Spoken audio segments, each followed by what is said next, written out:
has traveled the country and has personally visited every county in New York State, listening to people's concerns. The Sharpe Way is a show where answers, solutions, and common ground can be found so that together we can forge a new way forward. The Sharpe Way is the way to mutual respect, where no one has to convert to be heard, because you can be as liberal or as conservative as you want, as long as you aren't forcing your beliefs on others. Welcome to Sharpe Way Radio. Because I didn't mute this. Sorry, I was on the phone. Larry Sharpe, so happy to have you with me this afternoon. Sharpe Way Radio, WYSL, Rochester, New York. You can, if you want, give me a call after the first break. 585-346-3000. You know, almost every week I come on and I tell you about something that is hurting the average New Yorker somehow get better. And I think about my time as a kid growing up in the Bronx and how in the world did I move ahead. And I often will tell you a story about when I was a kid or something like that. And many of you who listen, whether you grew up in New York City or any city, you can often connect, understand kind of why I think what I think or what happened. I get it. When I was a kid in the Bronx with my mom and my dad, we tried to get out of the Bronx. Now, not initially, to be forward. My dad initially was happy living in that area, was happy living there. That's what he had known. He knew the Brooklyn, but he knew bad neighborhoods in the Brooklyn, and he knew bad neighborhoods in Manhattan, and he knew bad neighborhoods in the Bronx, and it was a bad neighborhood. And he was kind of okay with it. My mom wasn't. And eventually she said, we got to do something about this. And eventually he agreed. So how? How does two people without college degrees, my mom not even a high school graduate, how do two people who don't have entrepreneurial spirit in their background, who don't have mothers and fathers who teach them how to do something like that, who don't have crazy, insane, skills to build something, how could they get ahead? I think in general, they looked around. What did they see in the 1970s in the Bronx, South Bronx, where I grew up? They saw a lot of entrepreneurial spirit. Seriously, they saw a lot of opportunity. My father loved music, loved disco back in the 70s. Donna Summer and the Bee Gees, Earth, Wind and Fire, loved that stuff. Disco and R&B, loved it.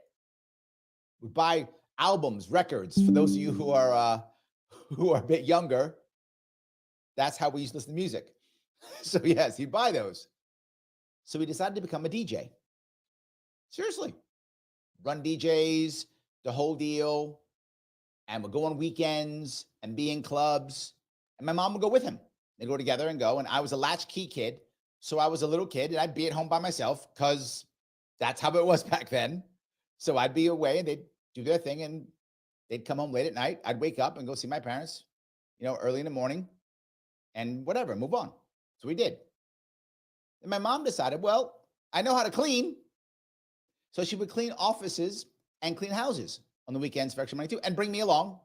Child labor, but that's what we did. I was scrubbing windows and washing stuff down and throwing stuff out, like 8, 9 years old. I was, yes. But that's how we got out. That's how we were able to eventually, when I was a teenager, leave and go out to Long Island, which for us was a massive upgrade at the time. And we thought we were moving on up. We were Jeffersons.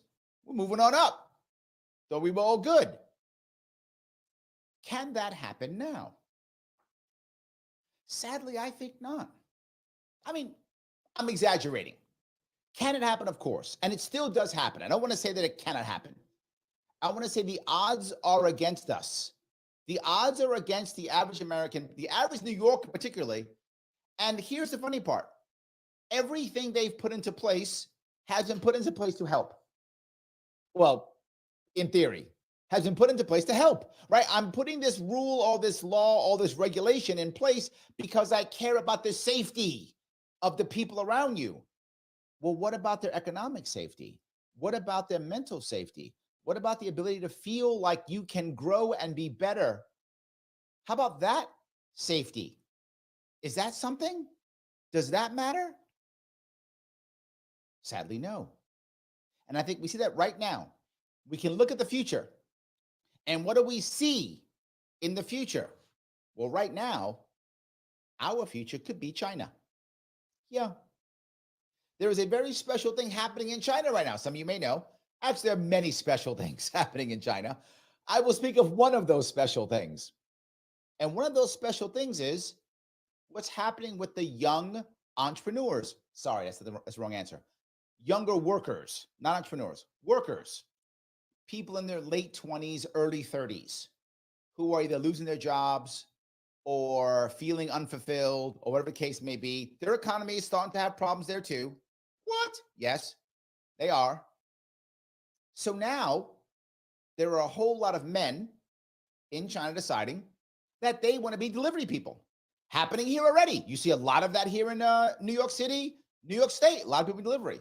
And I remember if I go back a couple of years, I knew a couple of guys who were making a good living being delivery guys, making a good living, paying their bills, happy being delivery guys. Now I feel like so many of the people are moving towards that lifestyle, which was not a thing. Well, it was a thing, but not a big thing. Now it's a big thing in China. Men are doing this. Well, they're doing this so often, and they're not even trying to find women. One reason why they're not finding women is they don't have enough money. So they're not trying to find women. So how do they deal with the women issue? They're watching these creators online. So what are women doing when they lose their jobs in China?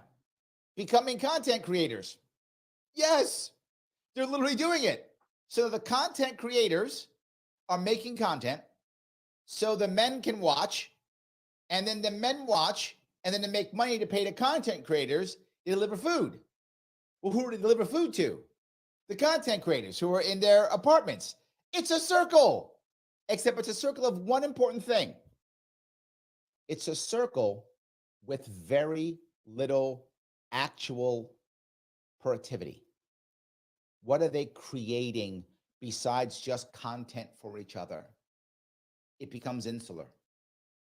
That's a problem. And my worry is what I see happening in New York State, what I see happening in New York City is so many people getting stuck in only one chance, a retail job, a content creator job, or maybe even just some type of delivery job. Again, nothing wrong with people working retail. You make a lot of money making retail, particularly if you can become a manager, run stores, no worries. Good job. But when everybody wants to be it, bad job. Delivery job, good job. I know many people make a living, delivery. But if everybody wants to be it, becomes a bad job. Any job that everybody is trying to become is not going to be a good job. That part is going to be challenging. And I'm trying to think to myself, how do we fix this issue? How do we make things better? And the problem is, I have a state which is saying, if you don't get a regular job as they deem regular job, we're going to punish you. That's it. California has already gone there. The idea of becoming a contractor as you see fit, gone. You want to become an entrepreneur? Oh, let the punishment begin. So what they're doing is what they always seem to do. Create an aristocracy. I'm not exaggerating. If you want to be an entrepreneur in New York State now, it's possible, but oh my God, is it hard if the powers that be don't say it's okay, if the big finance companies don't decide to back you, if government doesn't say you're okay, if you don't have friends in Albany or friends on Wall Street, you don't get to go there. You don't get to do what you want to do unless you have friends in the right places. This is where we're going. And I look back at my own childhood, and my parents had friends nowhere. Nowhere. They did not have friends every place at all. They were able to move forward, not because they were super smart, not because they were super talented. They were talented and smart, but like anybody else, they weren't super. But what they were is super hungry. And that's all that mattered. If you were super hungry for success, it was there. Go. We saw that in the 50s, 60s, 70s, 80s. It started to go away in the 90s. Now it's just about gone. Because the second you start doing well, that's when the punishment begins. How dare you? And here's the part that I'm most scared about. And people always tell me, well, Larry, just to my libertarian friends, just get rid of everything, let people go, blah, blah, blah. I hear that.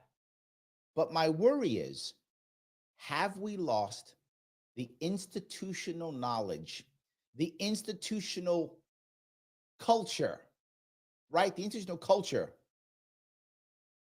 the community culture, to be able to emotionally, socially support a bunch of people in a broken or weaker community to grow themselves?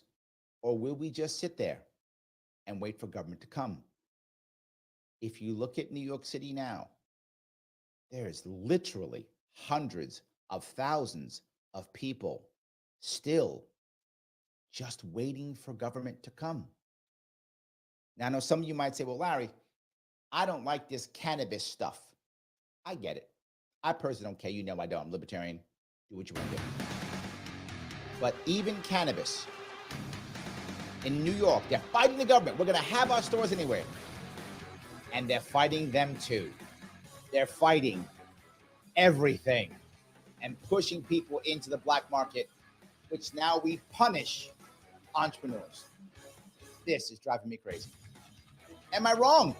You can tell me. 585-346-3000. Sharpe Way Radio, WYSL, Rochester, New York. Back with your calls and your chat. I see you after the break. Introducing a sobering and unavoidable. Hey, Larry, when I say hold on for a sec, I've got something else going on, so I had to take a phone call, and there was a message I had to take for Bob Savage because he was out of the office. So that's why I didn't mute the feedback, and I was quick hitting the intro, but I was trying to take care. He had a call from a client. I had to take the message. But yeah, you're the only person that uses two clean feeds, so if I forget to mute this, please cut me some slack. I try to remember to do it. 585-999-TECH to secure your business today. Well, and you know, like I've said before, you are different. So sometimes different is good, but I know this is the way Kevin set it up back in the day. And God bless Kevin. I don't know if you heard his surgery went well. Laws and traditions. We need to pick the best. Yeah, he actually he emailed me and said that he was released from the hospital sooner than expected. So he's on the mend. God bless. Audit is a volunteer, nonpartisan group which has been lobbying for You're open welcome. source audits. And Tim O'Connor actually stepped up and did a couple shows on his own for him, so that's good. Has uncovered over 1 million felony violations of election law. That in 2020 there were 625,000 more voter registrations than existing voting age citizens in just 6 New York counties. That there were 338,000 more votes cast than voters who voted. These are just a few shocking examples of the urgent need for reform. You can help. Visit auditny.com and learn the facts, how to volunteer, and make a difference in your community. Again, volunteer, donate, or spread the word. Start at auditny.com. That's auditny.com.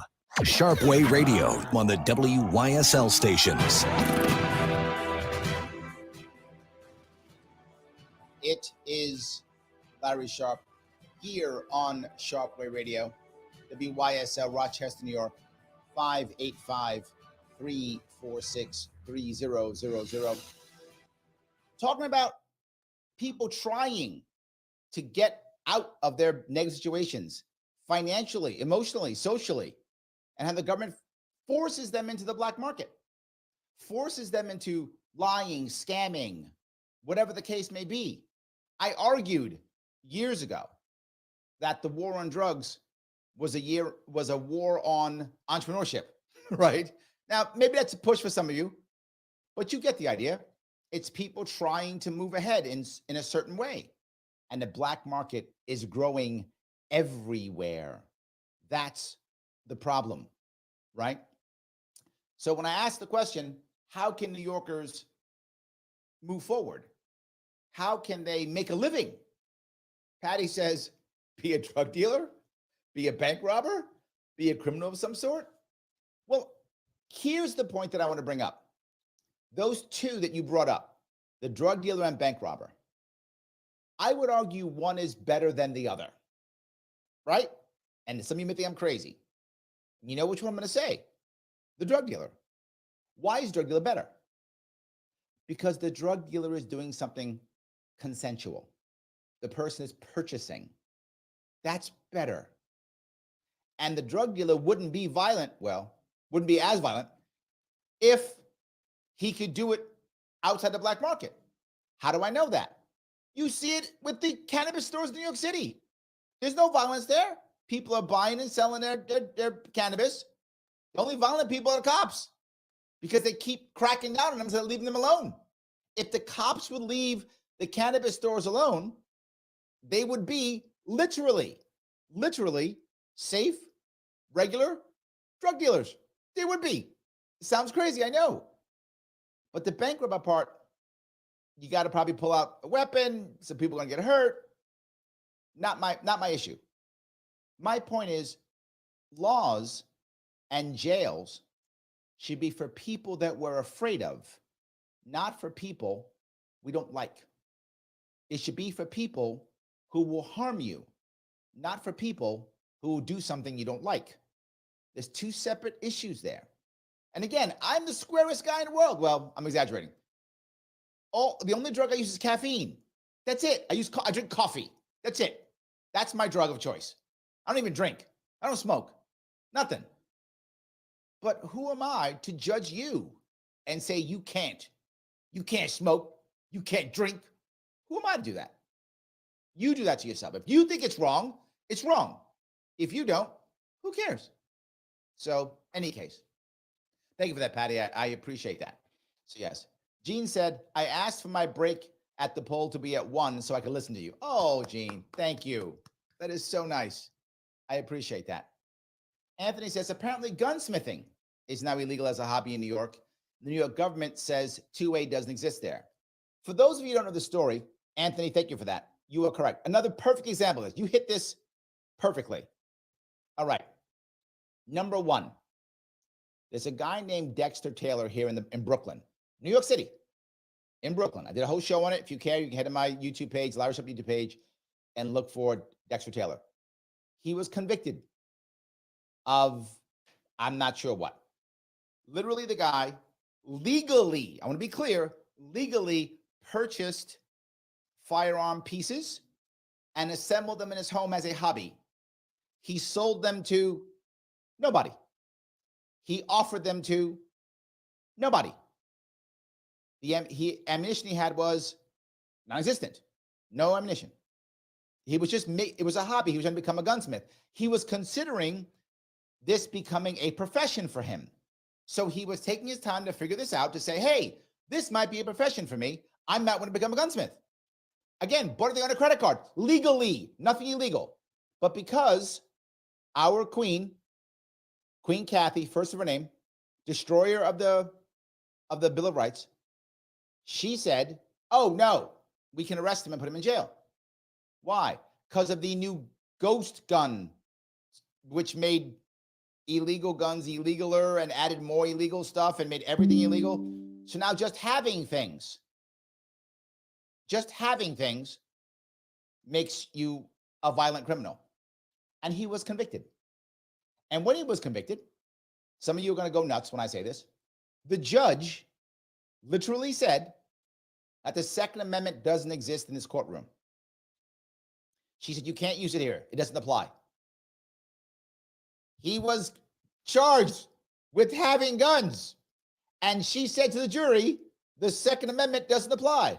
I have told you all more than once, the Second Amendment in New York State is the second suggestion.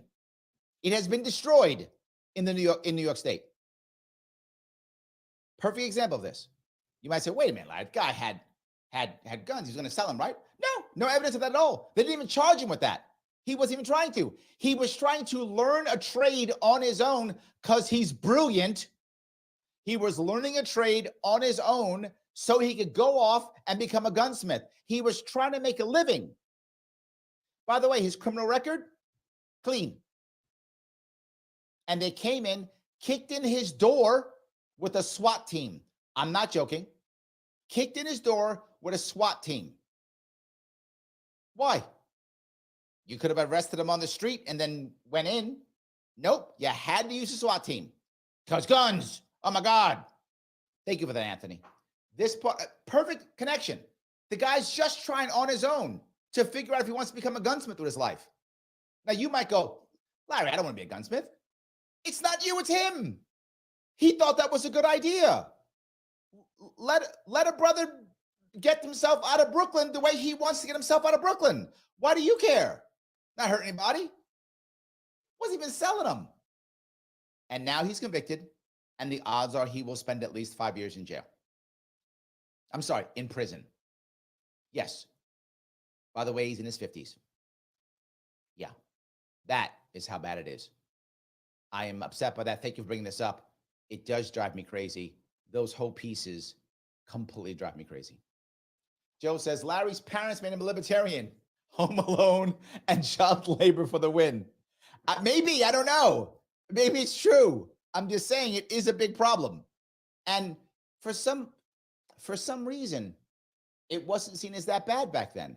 Somehow I became okay. I know a lot of people my age who were latch kid keys or had babysitters they'd go to on their own or walked home from school by themselves. Remember those things. Joe goes on to say, I delivered food for 17 years. I know lots of people who've taken that on as a career. Good for you. Making money. Some people use it as a side hustle. Some people use it to pay the bills. Again, why do I care? Not my issue. If it works for you, good. My worry though, Joe, and you know this too, once the state begins to flood an industry, that industry is going to suffer. Right? The state is going to flood that industry. And here's the worst part. The state will make it so it's virtually impossible for you to do anything except that. Then it'll push you into that. And then when that becomes a flooded industry to where they don't have to pay much because everybody wants to do it, the government will now regulate it, making it worse again. And the cycle continues. Government controls so many parts of our life.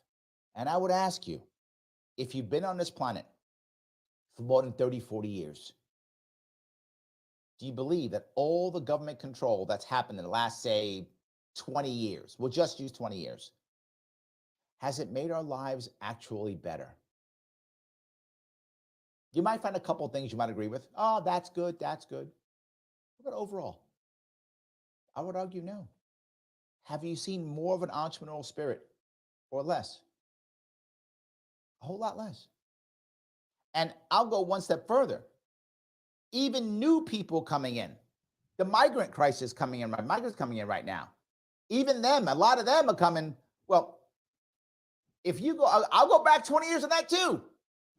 Most of the migrants, when they came to America, were not coming here to get debit cards for food. That wasn't a thing. They were coming here because they want to work. Now, you might have been mad at them for that. You don't like illegal immigration. I get it. Not mad at you for that. I get it. You have a right to feel what you feel. But you would still agree, whether you liked it or not, that they came here because they wanted to work, not because they wanted to get a debit card for food or hotel stays for 60 days. That's not why they came here. I'm not sure that's true now. I feel like many of them are coming here because, hey, I can hang out for a couple months, figure some stuff out. Way different. And that's our fault, not theirs. That's our fault, not theirs. We should be saying, if you want to come here, you got to work. And if you're an American and you want to work, it should be easy to work. If you want to start a business, it should be easy to start a business. You should stop pushing people into the black market. All right, you tell me if I'm right. Tell me if I'm wrong. 585-346-3000. Larry Sharpe, WYSL, Rochester, New York, Sharpe Way Radio. Back with your calls and more of your chat. I do see you after the break.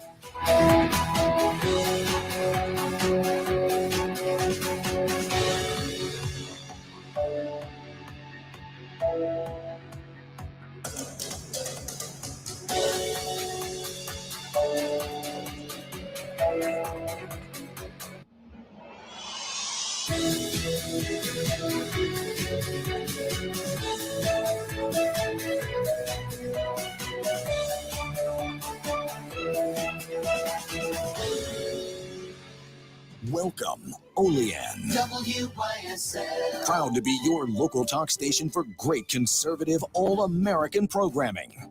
Here's the latest forecast from the News 10 NBC Weather Center. For tonight, rain likely, a little breezy out there, temps in the 40s. On Wednesday, a shower early, temperatures in the 40s, and then dropping into the 30s. Some slow clearing in the afternoon, but a cold breeze out of the north. Chilly weather, but back to some sunshine in the 40s to near 50 on Thursday, closer to 60 on Friday. I'm Rich Cornelia, WYSL. It's never too early to get ready for good weather and good times with your new ride from Victor Chevrolet. Now, lease a 2024 Chevy Trax 1 RS front-wheel drive. Just $219 a month for 24 months. Get the all-weather safety and capability of a 2024 Chevy Silverado LT Crew Cab for just $359 a month for 24 months. And then there's the 24 Chevy Equinox all-wheel drive LT. Only $249 a month for 27 months. $2,500 cash or trade equity. Tier 1 credit approval. Lessee responsible for repairs and maintenance. Must have lease and household for all these lease deals. Conditions apply. Get details at dealer. All factory rebates, incentives, and discounts apply. Whether you drive a Chevy or not, you can always trust your vehicle to our Chevy Certified Service Department. And check out our great used vehicle inventory, too. Come see how easy it is to do business with us. Together, let's drive at Victor Chevrolet, Route 96 in Victor. Visit VictorChevrolet.com. Check out our great used vehicle Your inventory. great yard starts with products from Springwater Amish Workshop. Do you have a place to store the bicycles, lawnmower, garden tools? These buildings offer the storage solution that fits your lifestyle. Pick your style, colors, siding products, special features, and options. Visualize your family relaxing in a beautiful gazebo. We can create an outdoor room just for you, crafted from wood or vinyl, your choice. Get ready for summer entertaining with new outdoor furniture. Choose from quality handcrafted poly furniture that withstands the elements, is comfortable, durable, and features stainless steel hardware in your choice of double kiln dried, pressure treated, premium grade, organically treated Southern Yellow Pine. The Springwater Amish Workshop Open House will be Saturday, May 4th. Win great door prizes like a poly dining table and Adirondack chairs, a poly patio chair with side table, or a pine windmill, no purchase necessary. The kids will love hot, fresh made pretzels just like last year, and you can get a 5% discount on buildings sold April 28th to May 4th. Springwater Amish Workshop, Route 15, now open Monday through Friday 9 to 5, Saturday 9 to 3, SpringwaterAmishWorkshop.com. Introducing a sobering and unavoidable truth. The latest advancements in artificial intelligence have made cyber attacks easier than ever before. Cyber criminals are relentlessly targeting your business right now, seeking the tiniest opening in your defenses to drain your accounts and steal sensitive data. Your finances and your customers' trust are on the line.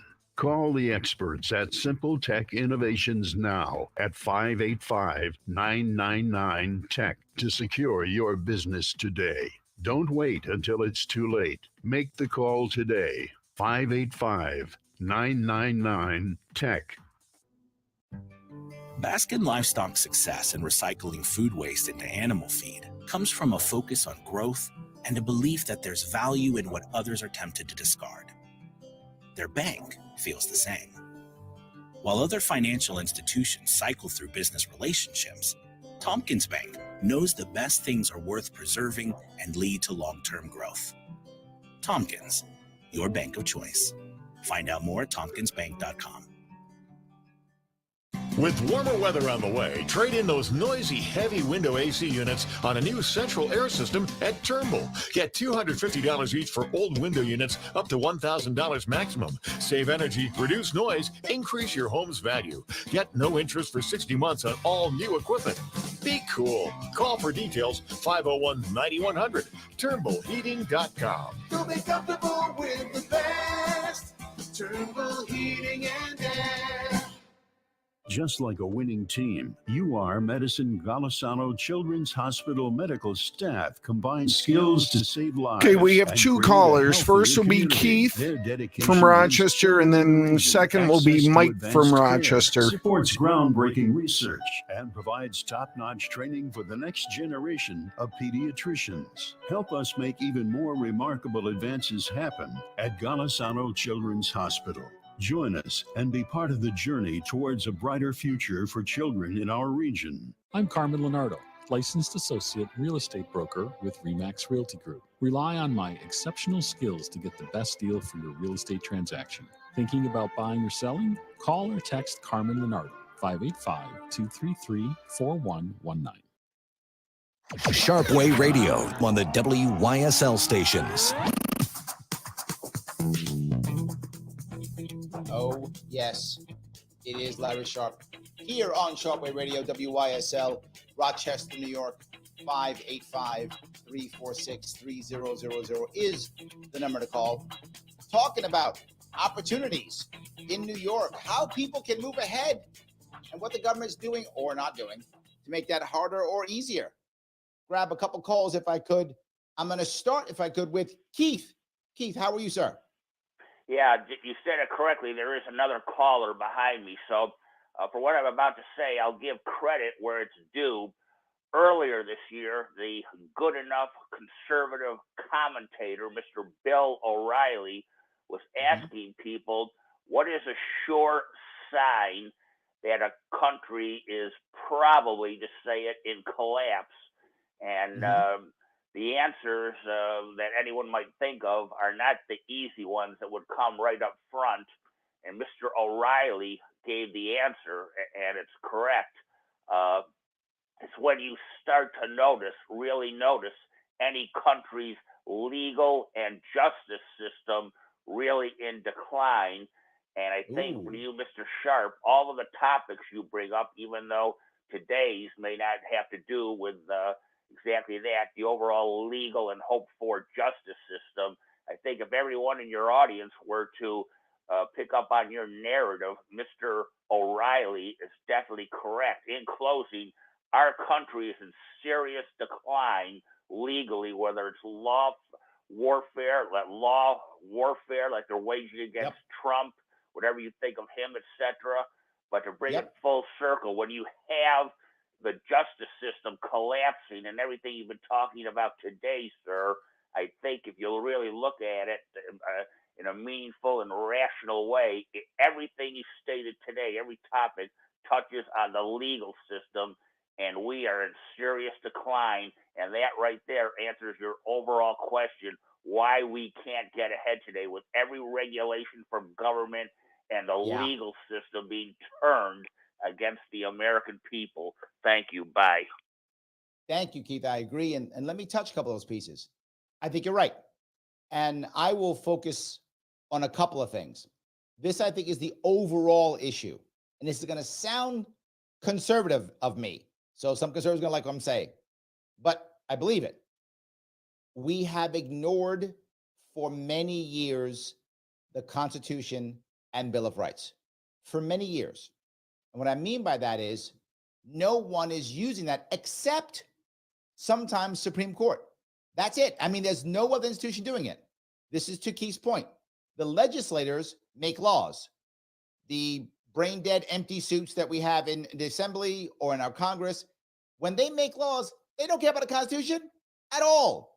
They don't even know. They're not writing the laws. They're not reading them. Lobbyists write the laws. And then okay, how much money do I get? Yes. They pass the laws. The governor goes, okay, what does my team think, or how can I make my grift? And then they sign the law.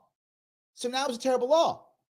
Okay, so what's supposed to happen, and this is my biggest beef, Keith, with our system, is our judges. Our judges have failed us, horribly failed us. Anthony brought up the issue. In New York State, literally, judges will tell you, I've been on juries before. I've been a consultant for defense attorneys. Judges in New York State literally say, you may not use jury nullification. Those who know what that means is if I think a law is unfair or unjust, I am legally allowed to vote not guilty because it's not a real law, right? Judges tell you in New York State, you may not do that. Blatantly against the Constitution. Don't care. Judges will see a terrible law and absolutely just go, what can I do? It's the law. This is why I was wrong on bail reform. I thought bail reform would work out. And again, I'm on record saying it. I'm admitting my error. I thought it would work out because I didn't think judges would be that bad. I thought back in 2019, 2020, when this happened, judges would see how bad this is, would go, no, and there would be rulings that would fix this law. That's what I thought. Silly me, Keith. I was completely wrong. The judges went, no, that's fine. We'll let horrible people back out in the streets because it's the law. So I agree with you completely, but I will put extra push on judges because their job is to check the executive and the legislature, and they don't. Let me grab one more call if I could. This is Mike. Mike, how are you, sir? Larry, hey, pretty good. I'm glad you mentioned the gentleman in New York City, Brooklyn, Bronx, that was arrested and convicted of gunsmithing. With their latest law that passed last year, that CCIA, almost 200 smaller firearms businesses have gone out of business due to the heavy regulations. Well, these are the guys, the small guys, the hobbyists who had their licenses, who did it the right way, got their federal license, their state licenses, but were driven out of business by the regulations. Okay, so it happens all the time. So I've known quite a few people, very, very, very close, I can put it that way, who had license for 30 plus years, whose hobby was firearm repairs, whose the new regulations made it so prohibited, okay, and so vague that if you one misstep could put you in jail for years. Yes, and not just put you in jail for years. For people who don't know this, if your crime is a, quote, gun crime, you are by default a violent felon in New York State. You don't own nothing. Yes. After that. Absolutely. No voting. Yes. Yes. So I'm glad you brought that up. And people need to realize this, as you drive around, Western New York here, and all the little mom and pop gun shops and everybody that you knew who had a license. And this has been going on since the Clinton administration. They start getting rid of the little guys and little licenses. And the Queen just happened to nail us just right on this last one. Unfortunately, we got a great Second Amendment team here. There's actually a Second Amendment show that plays on this station that are great guys with some great lawyers suing. But we're not winning in our courts here, unfortunately. Well, that's the point that I want to bring up, because the judges in New York State, and I'm not trying to be a jerk, I'm really insulting them. Like, this is a true story. They do not respect the Constitution in this state at all. It's not a thing. That's why all of our stuff goes to the Supreme Court before it gets dropped. Because the Supreme Court actually does decide, oh, let's look at this Constitution. New York judges don't. That's not a thing. They don't care.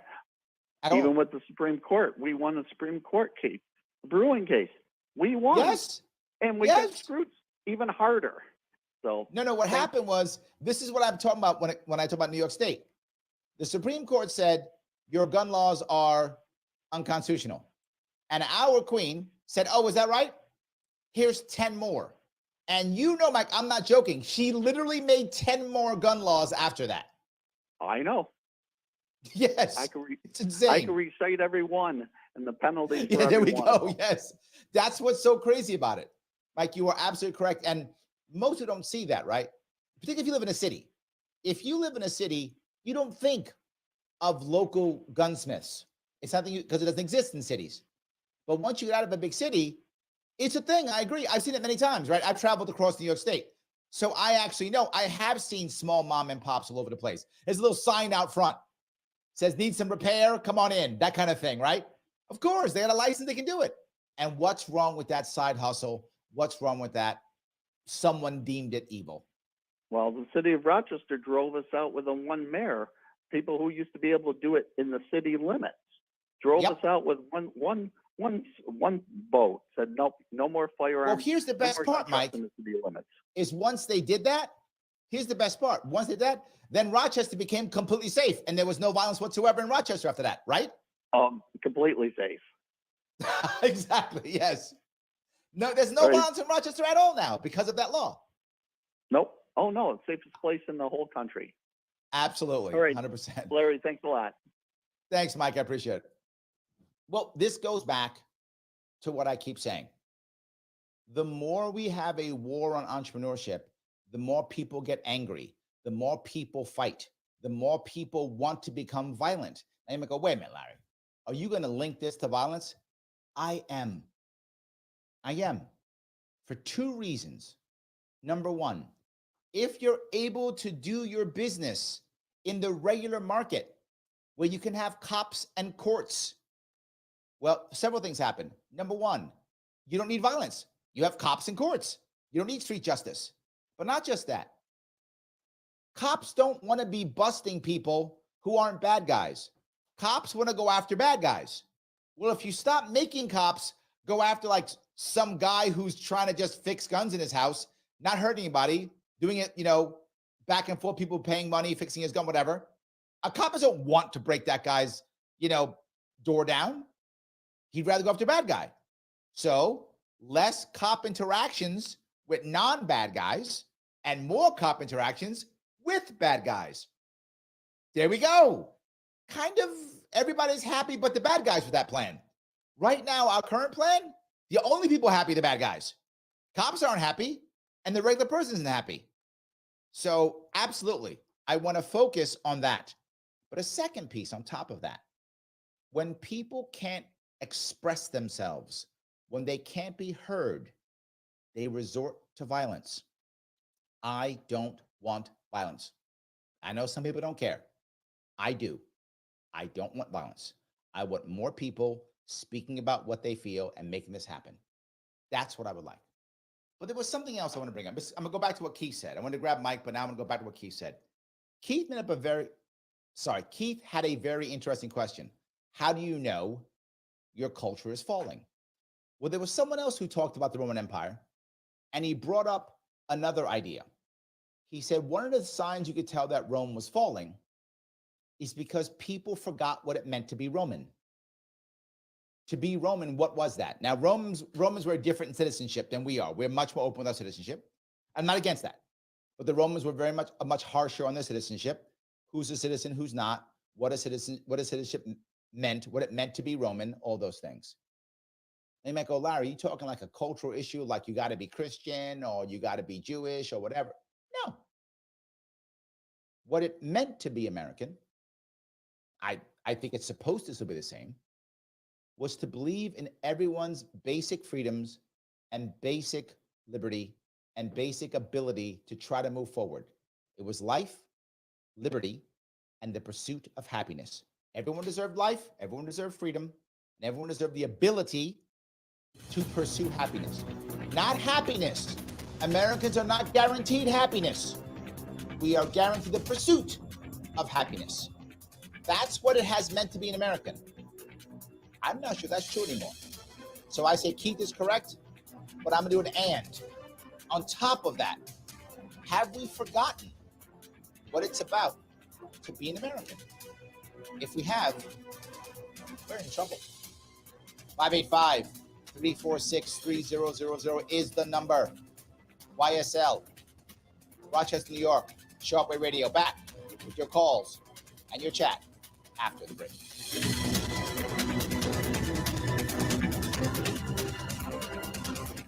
Introducing a sobering and unavoidable truth. The latest advancements in artificial intelligence have made cyber attacks easier than ever before. Cyber criminals are relentlessly targeting your business right now, seeking the tiniest opening in your defenses to drain your accounts and steal sensitive data. Your finances and your customers' trust are on the line. Call the experts at Simple Tech Innovations now at 585-999-TECH to secure your business today. Don't wait until it's too late. Make the call today. 585-999-TECH.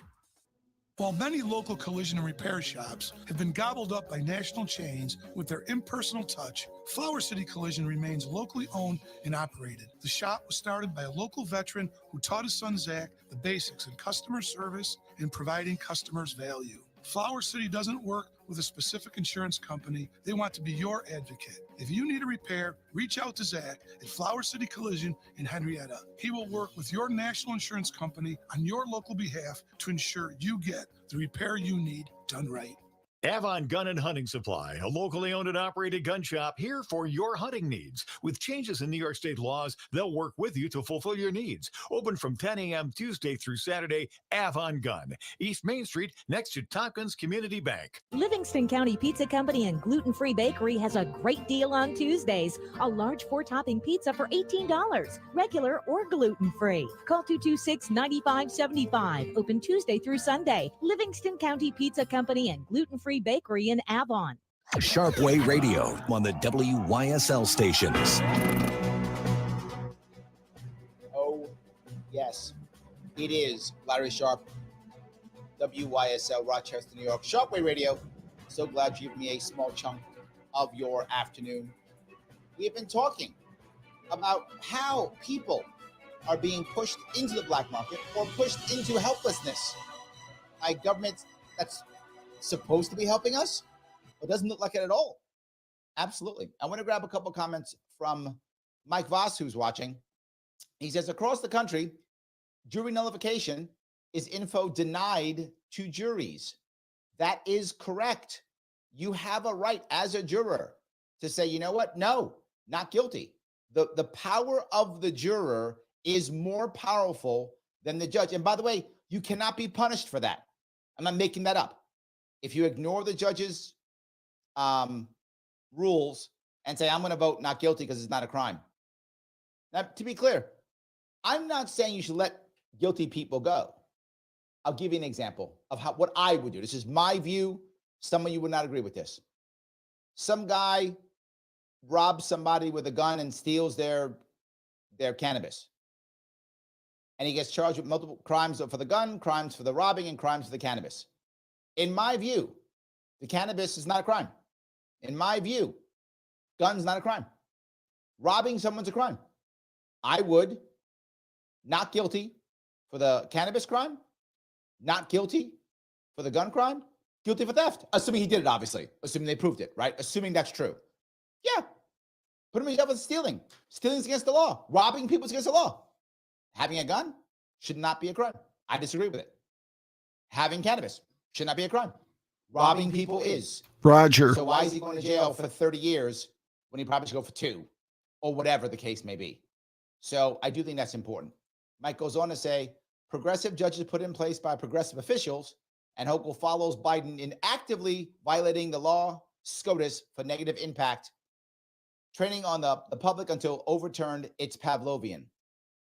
I am shocked, Michael, how bad some of these judges have acted. I've said it, but I've learned my lesson. I will never expect that again. Let me grab one more call if I could. This is Roger. Roger, how are you, sir? All right. So the only way this is going to change, the first thing you talked about was entrepreneurism at the beginning and stuff like that. Look, until we have the opportunity to and yes, with government help, with a lending program or something like that, to build and start our own worker-owned cooperative companies and supply chains and all of that, okay, this will continue. As long as we do not have the ability to write our own laws and amendments and put them into the law and enforce them, this will continue. Okay. Agreed. And we have to transition to that. Now, what you were talking about that whole thing, I used to be a Uber driver and a Lyft driver, whatever the case is.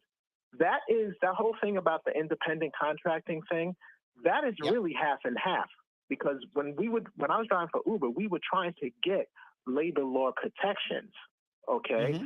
So it's not all like the politicians doing it. A lot of the people who are in that industry, who are independent contractors, have no protection under labor law. And that's a way for a lot of these companies like Uber and Lyft, the gig economy, to take advantage of their workers, saying, yeah, you're a partner, but then we're going to treat you like an employee. So if you do something that we don't like, boom, you're canceled.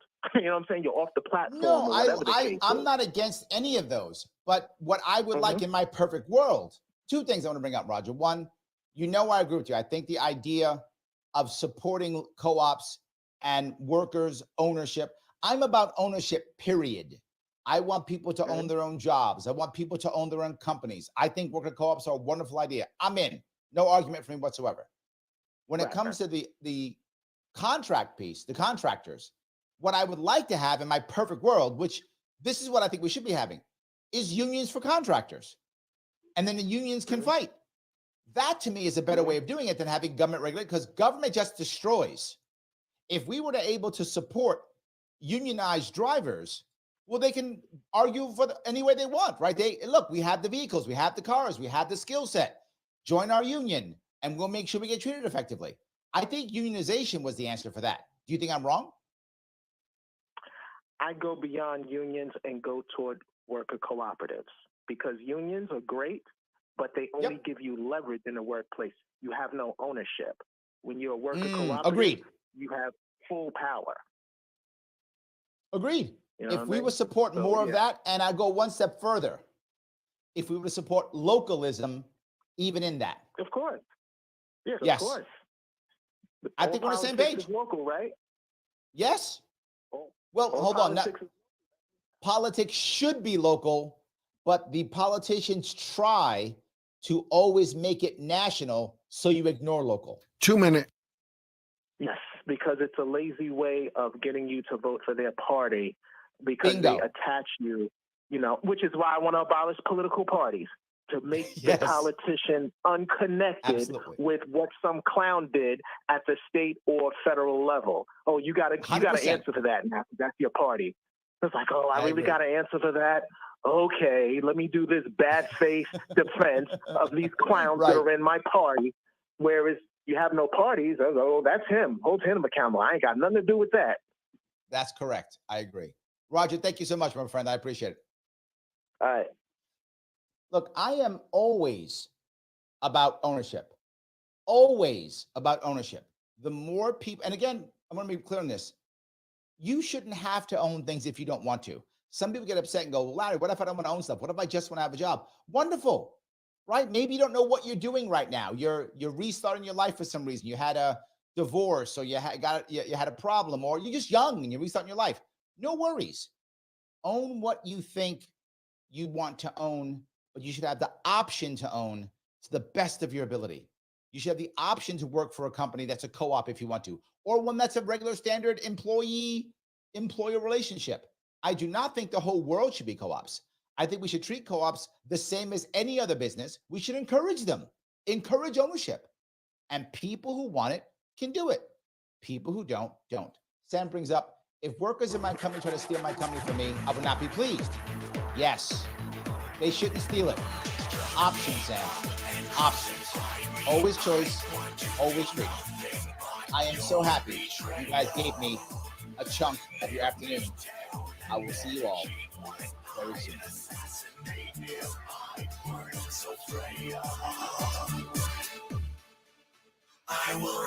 All right, have a good